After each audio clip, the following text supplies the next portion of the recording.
Now, cracking the whip on city taxis and app-based aggregators like Ola and Uber, the Karnataka Transport Department has announced a new fare structure. Essentially, under the new structure, fares for app-based aggregators and city taxis will be uniform, and the revised fares are applicable across the state with immediate effect. Now, prior to the order, the fares were different for the two categories of taxis. However, the order does provide relief for the cab providers as well. Under the new structure, cabs have now been categorized into three categories based on the cost of the vehicle.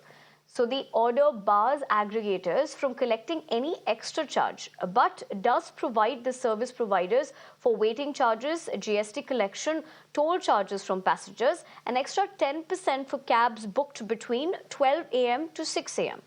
Now let me tell you what are the revised rates. For vehicles costing up to 10 lakh, the base fare is set at rupees 100 for the first 4 kilometers, with rupees 24 for every additional kilometer.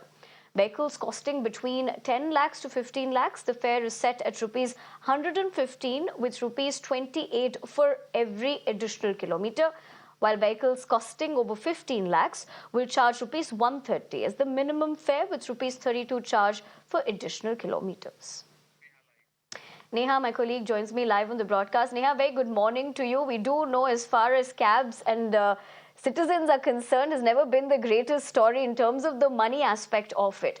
We did tell the numbers to our viewers, but if you could quickly give us the takeaway on what they should know about this move.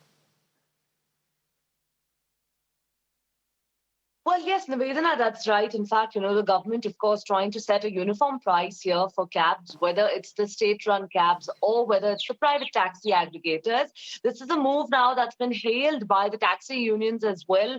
The Ola Uber Association president also, in fact, we spoke to says that, this is something that has been a long pending demand from the associations. Now, as far as, of course, people are concerned, it, of course, does come as a mixed response here. While, some people, of course, are of the opinion right now that, this is a move that should be implemented strictly, and whether, the end-to-end implementation is going to be something that's going to be followed has always remained a concern.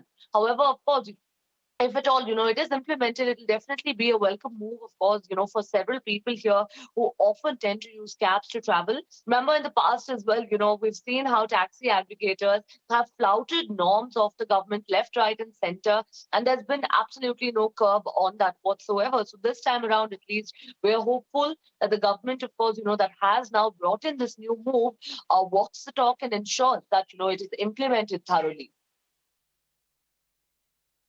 Absolutely well put, Neha. But for the moment, we're going to have to leave it at that. We'll, of course, keep a close eye on how Bengaluru is responding to the same.